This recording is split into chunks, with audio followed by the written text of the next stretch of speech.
petit problème. Je vais quand même répondre à la question, les cryptos sont-elles des monnaies? Et là, vous allez pouvoir me situer géographiquement en France, puisque ma réponse, ça sera oui et non. Donc déjà, mon origine géographique, ce n'est pas trop compliqué. En fait, ce qu'il faut, et là je répondrai un peu à monsieur qui se posait la question, est-ce que si j'achète ma baguette, il va y avoir un problème le lendemain? En fait, c'est quand vous allez sur les forums où des gens débattent de ça, ils ne se rendent pas compte qu'ils ont raison tant ceux qui disent oui que ceux qui disent non. Parce que la solution, c'est une monnaie. Elle est une monnaie pour vous si vous le voulez. Donc si vous dites non, bah, très bien, vous n'aimez pas ça, n'en dégoûtez pas les autres. Si pour vous c'est une monnaie, bah, très bien, vous allez vous en servir comme une monnaie et vous allez accepter que d'autres l'utilisent vis-à-vis de vous comme une monnaie. Donc plus il y a d'utilisateurs d'une crypto, plus elle devient de fait une monnaie, puisqu'elle est utilisée par beaucoup de monde. Le seul petit problème que vous aurez, c'est qu'elle n'a pas le caractère libératoire. Quand vous avez un bien qui n'a pas besoin d'être imposé par la loi, tout le monde fait confiance à un bien. Prenez n'importe quelle personne dans la rue, vous lui offrez un lingot, et il y a à côté un chimiste qui certifie que le lingot est plein et pas rempli de zirconium et que c'est de l'or. Il y a assez peu de gens qui vont dire non, ça ne m'intéresse pas, je ne peux rien m'acheter avec. Vous allez trouver une raison, le stocker, l'échanger, n'importe quoi, vous allez le garder. On n'a pas besoin de vous obliger à accepter le lingot comme monnaie. Tout le monde va l'accepter et donc le lingot va pouvoir éteindre n'importe quelle dette. Si maintenant je vous donne un bout de papier avec une photo de quelqu'un qui a signé, même si c'est Georges Clooney, vous n'allez pas l'accepter pour éteindre une dette. Si l'État vous dit tu dois l'accepter sinon tu vas en tôle, à ce moment-là, il acquiert un pouvoir libératoire. C'est ça le pouvoir libératoire et il a usage légal. Il dit il a cours légal. Je rappelle quand même que pour imposer les billets de banque à la Révolution française, les gens qui les refusaient, on les guillotinait. Ah, c'est la première cause de guillotine pour les Parisiens, les marchands qui refusaient les assignats. Du coup, on s'est habitué à accepter les billets. Voilà, parce que c'était ça où on perdait la partie tête. Voilà. C'était un petit peu gênant quand même. Donc ça, c'est les monnaies gouvernementales. Mais attention, il faut savoir que des monnaies n'ont pas toujours été imposées par les chefs d'État. Si vous regardez en France le créateur du franc, à savoir Saint-Louis, appelé saint de son vivant par ses concitoyens, il a proposé une nouvelle monnaie parce que les échanges monétaires ne fonctionnaient plus à son époque. Il a dit, si vous voulez, vous allez utiliser ma monnaie. Elle n'a aucun pouvoir légal. Évidemment, tout le monde s'est précipité parce que sa monnaie, elle était impeccable. Mais il ne l'a jamais imposée. Ça a été Philippe le Bel qui a commencé le petit coup subtil politique d'imposer sa monnaie. Donc, il faut savoir que le Bitcoin peut tout à fait, ou toute autre crypto-monnaie, avoir, on va dire, les mêmes aléas, on va dire, politiques. Donc, est-ce qu'une crypto est une monnaie? Même si elle n'a pas le pouvoir libératoire, si donc ce sont des particuliers qui ne sont pas assujettis par la loi de recevoir tel type de monnaie, ce qui est le cas des commerçants qui sont contraints par la loi, une crypto peut tout à fait devenir une monnaie pour certaines personnes. Alors, messieurs, vous irez voir en Suisse, il y a une deuxième monnaie totalement légale qui ne sert pas pour acheter sa baguette, qui s'appelle le WIR, W-I-R. Elle n'est pas très connue parce que seuls les grands commerçants s'en servent. Et la Confédération autorise cette deuxième monnaie justement pour des commerçants qui ont une certaine surface financière. Donc, qu'un État permette deux monnaies totalement légales et en concurrence, oui, ça existe déjà. Puis maintenant, si vous allez dans certains pays d'Amérique latine, le billet vert passe très bien, je vous assure, on ne vous demandera rien. Donc, est-ce que les cryptos sont une monnaie? La réponse, c'est non. Plus on va utiliser les cryptos, plus il y aura de gens qui auront passé le cap, on va dire, de l'appréhension, et plus ça deviendra une monnaie. Mais au début, en fait, il y a un trading spéculatif pour dire « je vais acheter mon stock de crypto avant tout le monde ». D'où, en effet, un certain biais haussier. Donc, je vais vous montrer simplement sur certaines cryptos, vous allez voir comment j'ai choisi les quelques cryptos, qu'on retrouve quelques-uns de nos patterns. Je ne veux pas les passer en revue, ça serait évidemment bien trop long. Et vous avez tous envie de vous retrouver là-bas, puisque je vois qu'ils sont en train de vous préparer quelque chose de très sympathique. Alors, comment est-ce que j'ai choisi mes cryptos? Je suis allé prendre l'indice BGCI, Bloomberg Galaxy Crypto Index. Donc, Reuters comme Bloomberg, ils ont créé des indices de crypto. Et là, vous avez la composition, donc c'est mis à jour il y a quelques jours, hein, de septembre 2019, voilà. Et vous avez même le poids de chacun, c'est très très bien fait. Donc, Bitcoin, Ethereum, Ripple, le Bitcoin Cash, le Litecoin et l'IOS. Alors, ils ont tous leurs particularités. Vous avez des sites qui vous expliquent très très bien pourquoi quelle crypto est mieux que telle autre, parce qu'elle est plus rapide à miner, parce qu'elle est ci, parce qu'elle est ça. Ce n'est pas mon problème. Je dirais, je ne regarde pas ça. Là, ce que fait Bloomberg, c'est qu'il nous donne les principales sur lesquelles, en effet, on a de la liquidité. Il y en a plus de 2000, je crois, à peu près aujourd'hui. Et il y en a qui ne sont pas vraiment liquides. Ça serait un peu le problème.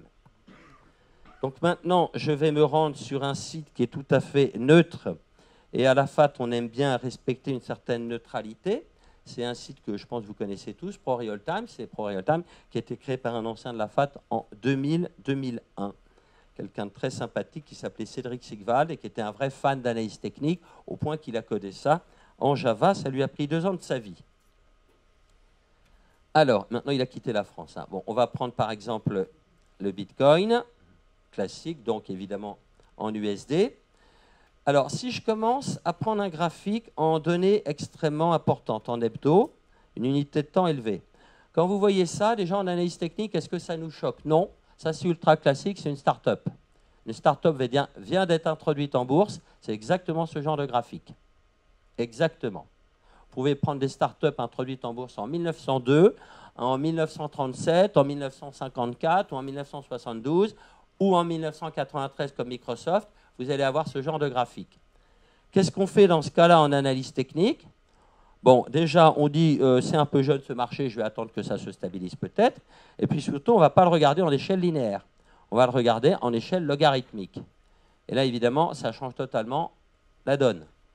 Est-ce qu'il y a eu un crash sur les cryptos en 2018? Non, il y a une petite correction. Si le marché repasse ses plus hauts, de combien peut-il monter? Est-ce qu'il peut monter à 40 000? Pas de problème. Je ne dis pas que ça va se faire, je ne fais pas une prévision. Je dis, est-ce que ce scénario est plausible? Oui, parfaitement plausible, puisque c'est un actif très récent. Et on sait bien qu'en début de vie d'un actif, les variations sont complètement dingues par rapport à ce qui se passe après. Donc nous, on a quelques critères en AT, on va vous dire, quand l'amplitude entre le plus haut et le plus bas est supérieure à 6, lorsqu'on est au-delà de 6 ans, regardez toujours votre graphique dans les 2 types d'échelles, linéaire ou alors logarithmique. Et là, en logarithmique, ça calme un peu la discussion hein, sur le caractère casse-figure de la crypto. Bien évidemment, en money management, ça ne veut pas dire que vous allez tout miser sur ce cheval. Hein. On est bien d'accord. La diversification, ce n'est pas propre à Harry Markowitz, c'est vieux comme le monde. Maintenant, est-ce que je vais retrouver d'autres patterns que, on va dire, le caractère un petit peu exubérant d'un démarrage? Alors, je vais juste vous en montrer quelques-uns. On va pas tous les prendre en revue, mais des patterns qu'on aime bien. Déjà, les supports. Vous n'aurez aucun problème dans les grandes unités, les moyennes, les petites et toutes petites, à trouver des supports qui marchent impeccablement, des résistances qui marchent absolument impeccablement. Trouver des scénarios en bougie japonaise. Là-haut, il y en a eu un absolument impeccable. On a eu un avalement baissier, il était impeccable. Alors vous allez me dire, oui, mais on vendait un peu tard. Oui, mais enfin, de toute façon, derrière, ça a continué à baisser. Hein. Le but, ce n'est pas de vendre un peu tard, le but, c'est de vendre au bon moment. Pour vous, compte tenu de vos capitaux. Voilà, simplement 2 petites choses qu'on peut montrer. Des triangles, là, actuellement, on en a un magnifique. Et si on le regarde en plus dans des unités de temps plus petites, on voit très bien que si le marché le casse, il peut remonter tout à fait à son sommet de 20 000, ou il peut redescendre aux alentours de 5 000. Là encore, c'est des scénarios. Alors là, les seuils de sortie, il va falloir affiner en journalier pour les voir un petit peu plus. Parce que sinon, tu as un petit peu de mal à les voir. Donc, vous allez trouver les éléments essentiels très à la mode actuellement. Il y a des modes en analyse technique, il y a des modes comme partout. Dans les années 90, avec le développement de l'ordinateur personnel, on a eu une mode des indicateurs parce que ça se calculait facilement. En 2010, les gens en sont un peu revenus. Maintenant, on est surtout axé sur l'étude des retournements, donc c'est-à-dire les sommets et les creux. Comment ils s'enchaînent les uns après les autres. Ça permet de ressortir la théorie de Dow et c'est beaucoup plus efficace que des outils qui ont des biais mathématiques énormes comme les moyennes mobiles. Il faut savoir qu'une moyenne mobile, il y a une erreur mathématique dès le départ quand même. Donc c'est un petit peu gênant.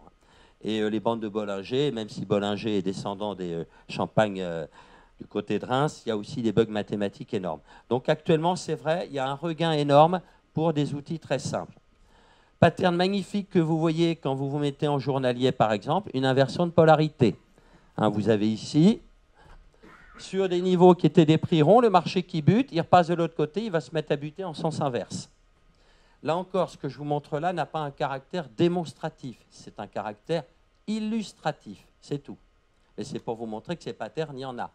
Alors, si vous voulez, je vous montre tous les patterns que j'ai trouvés. Vous êtes venu avec un sac de couchage, parce que là, la nuit va être très brève. Je vous montre quelques exemples de ce qu'on a trouvé.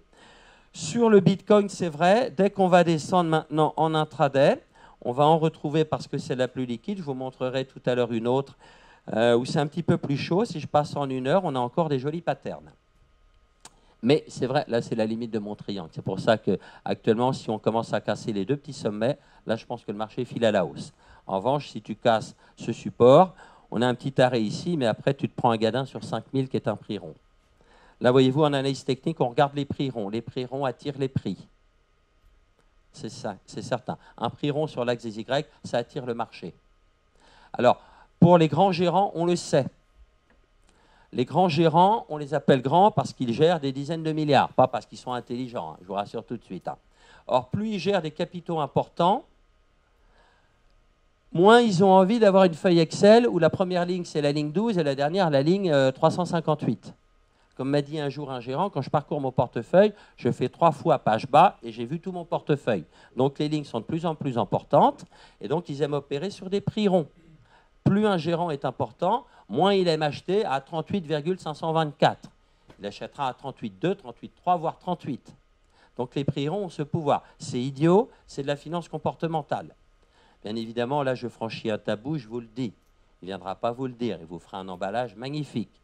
Si vous voulez un exemple d'emballage magnifique, j'ai 2 sites à vous conseiller, je pense que tu les connais très bien.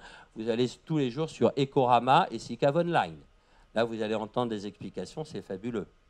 Je l'écoute tellement ça fait du bien. Vous savez, c'est remarquable ce qu'on entend.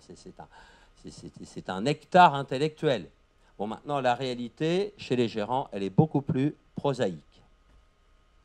Donc voilà, pour parler des 5000. Je vais zoomer, vous allez voir quelques-uns de ces patterns. Je sais qu'on a eu notamment, voilà, on a eu une magnifique tête-épaule par ici, et on a eu un magnifique double sommet, double creux, pardon, si j'arrive à le retrouver. Alors, il y en a un que j'avais vu, je vais essayer de vous le montrer. Alors voilà, c'est-à-dire que tenir le micro plus, voilà, faire ça d'une main, je ne suis pas expert en la matière. Alors, où est-ce qu'il était ? Alors voilà, oui, là, comme je l'ai sous les yeux, ça, je vous le dis. Ça, plus vous allez descendre, c'est le danger du trading sur un marché peu liquide. Plus vous allez descendre dans des unités de temps petites, plus vous allez avoir des décrochages. Et là, le money management vous impose à agir avec parcimonie et à bon escient. Toute petite quantité sur le marché, parce que ça, c'est une caractéristique. Tous les marchés peu liquides vous font des trucs comme ça. Que ce soit une small cap qui vient de sortir, ou même si elle est vieille de 20 ans, tant qu'elle est restée small caps, ça part à la hausse du jour au lendemain, ça va à la cave du jour au lendemain. Et vous n'avez pas le temps de vous retourner. Vraiment pas le temps. Ça, on le connaît sur les marchés de matières premières un petit peu agressifs. Vous allez sur certaines céréales, vous aurez ça. Le gaz naturel, j'ai un ami, il m'a dit c'est un marché de mèches. Vous avez des bougies avec des mèches absolument énormes. Donc, ça vous fait le coup du pigeon. Vous savez, le pigeon passe la tête au-dessus du mur et hop, on lui coupe la tête. Voilà. Donc, les marchés de mèches, c'est très dangereux. Les cryptos, dans les petites unités de temps, très dangereux à trader, c'est un marché de mèches. Il y a une raison à ça. Le public qui trade des cryptos est encore majoritairement des geeks. Il n'y a pas assez de diversité dans ce public. Donc, les geeks réagissent aux mêmes nouvelles sur les mêmes forums spécialisés. Plus il y aura un public diversifié, de gens qui viendront de tous les horizons, et moins vous aurez ces mèches. De la même façon, plusieurs personnes pensent que le prochain crack viendra parce que c'est le même public qui agit, des étudiants qui ont les mêmes diplômes, qui ont la même vision, qui ont les mêmes outils Reuters et Bloomberg et qui font la même chose sur les marchés. Quand tout le public a la même, on va dire, culture, ça provoque des marchés extrêmement brutaux dans leur réaction à la moindre nouvelle qui les touche tous. Donc là, vous voyez, en effet, on a des choses comme ça. Et là, c'est le Bitcoin. Tenez, je vais vous le montrer comme j'en parle. Sur le Litecoin, c'est particulièrement éclairant. Voilà, LTC. Le Litecoin, c'est un processus un tout petit peu différent du Bitcoin. Donc, il y a une communauté, ils ont divorcé un matin, il y en a qui sont partis à droite, d'autres à gauche. Et le Litecoin est censé être plus rapide à miner, donc moins consommer d'électricité. Je crois que je ne dis pas trop de bêtises, plus quelques petites particularités. Donc, sur le Litecoin, vous allez avoir des patterns très très beaux, comme cette montée ici que vous avez avec une succession de creux et de sommets de plus en plus haut. C'est limite académique. On aime beaucoup ça en AT. Mais vous avez des chutes vertigineuses ou alors des envolées vertigineuses. Vous avez à peine le temps de rentrer. Vous rentrez aussi facilement que lors du vote du Brexit. Vous voyez, ça chute comme une bille et puis vous ne pouvez rien faire. Donc ça, pour moi, c'est le principal inconvénient des cryptos. Les petites unités de temps où vous vous faites arracher la peau du dos, comme on dit en termes de trading, quand on est entre nous. Alors qu'en revanche, vous remonteriez dans des unités de temps plus élevées, vous n'avez pas ce risque. Donc vous allez avoir des très beaux trades assez simples à prendre, avec, tenez par exemple, la petite descente en marge d'escalier qui était assez sympathique, sur le seuil de 75 qui est un prix rond, un retournement qu'on avait déjà vécu ici, donc le marché confirmait la résistance, il est parti à la baisse gentiment, tout va bien, et comme par hasard, vous avez vu ce retournement, vous vous êtes racheté, donc là vous allez avoir une perte émotionnelle. Ce n'est pas une perte financière, mais vous avez raté le coche. C'est comme tous les gens qui, en 2007, ont très bien vendu au plus haut et se sont rachetés 50 points plus tard. Ils ont raté 2000 points. Ça a l'air de rien, mais ça, c'est dévastateur pour un trader.